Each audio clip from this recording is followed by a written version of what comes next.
Whew, okay. Sorry, I'm a bit late. I just got back from a run. Yeah, I run in this nice shirt as well. No, I didn't really go for a run, but today we're going to talk about the third action that you can do to change your life, and that is working out. So, in a world where it's easier than ever not to move, it's more important ever to move. I think it was Alex Hormozi said this recently, and when he said it, it really hit me. He said, most of the problems and challenges you have in your life can be solved by working out. Why did he say that? Because movement creates feeling, and it creates feelings that you can't just get just by sitting down and doing nothing, right?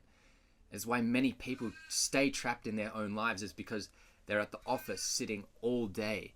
And I was telling this to my friend the other day that humans aren't made to sit for long periods of time. We're made to move. And when you start to move more and feel more, one interesting thing happens. You start to think better. So the whole routine of working out has this cyclical nature about it. So you work out, you feel better, you feel better, you think better, you think better, you act better. But a lot of people's minds don't allow them to work out, especially with, again, the technology. It's the technology's at our fingertips. We don't really need to move to get anything anymore, right?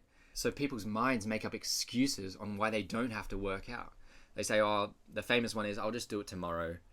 I think I deserve a rest today after today's work.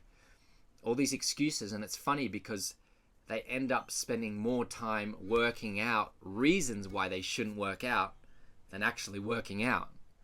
So when the mind is telling you not to work out, when it's trying to keep you comfortable, that's the moment you have to realize you have to get out of your head, use your body, and take a step. I have a poem in my first book that says, when the mind won't cooperate, your body will. So when your mind doesn't want you to take the step, your body can show your mind. So use your body to show your mind. Because sometimes even just a walk outside can change everything on the inside. I know you've felt that before when you've been inside for so long. But because people stay inside for long periods of time where they're comfortable, if you stay in comfort for too long, it becomes uncomfortable. I know when I started writing, I ignored the gym for some time, and I was getting really powerful in my head, but I forgot about my body. And so one day I was reaching for a pillowcase, and a disc in my back protruded. So I forgot about moving my body, and my body let me know about it.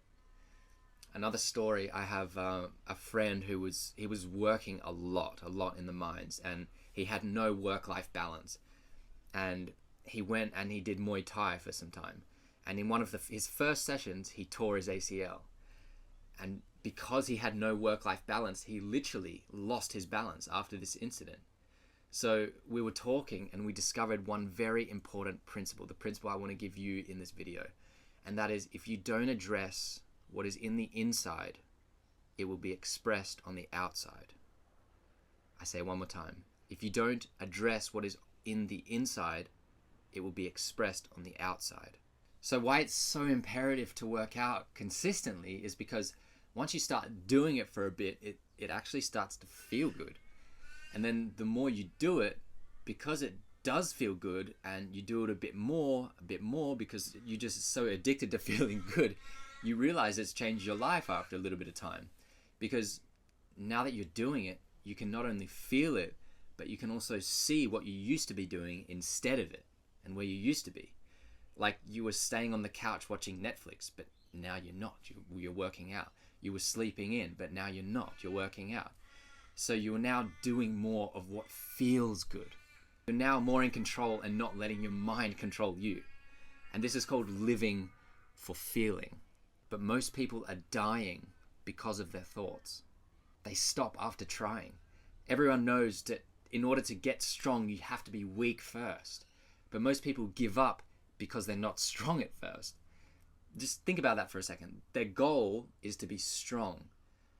But because when they first go, they're not strong, they're not at their goal, they give up.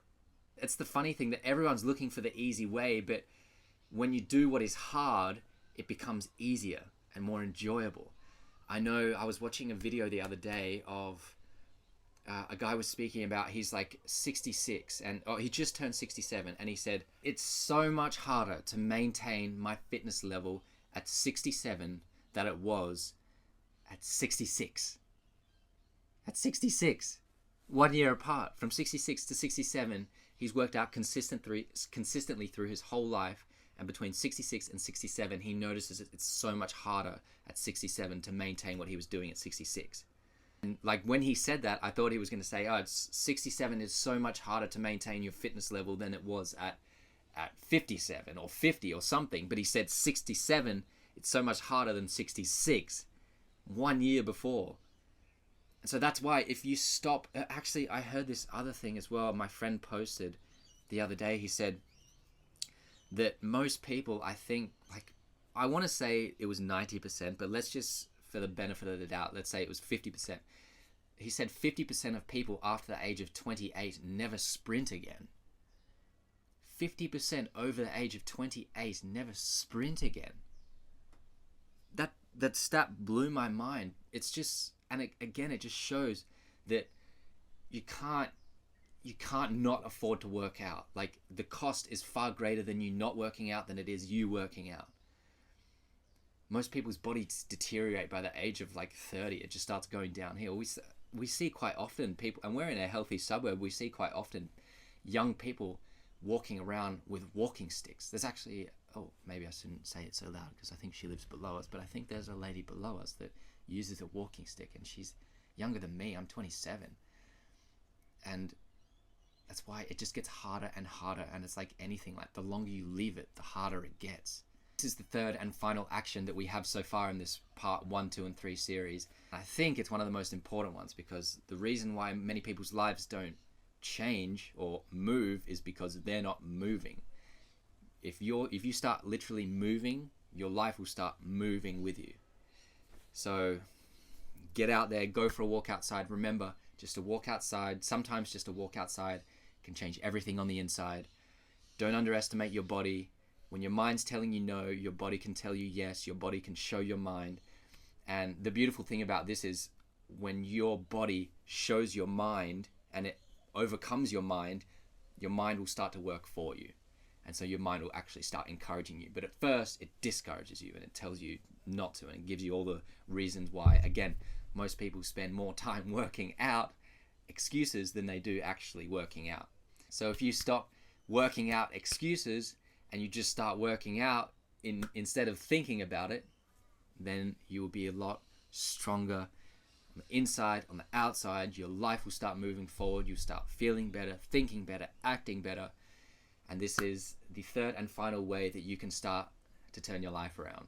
I hope you enjoyed the YouTube video so far. I'm sorry I didn't post last week. I have a lot of stuff going on, but no excuses. So I'm going to post, I'm going to do a couple videos quickly and get them out there. So I hope this helps you. I hope it does wonders for your world.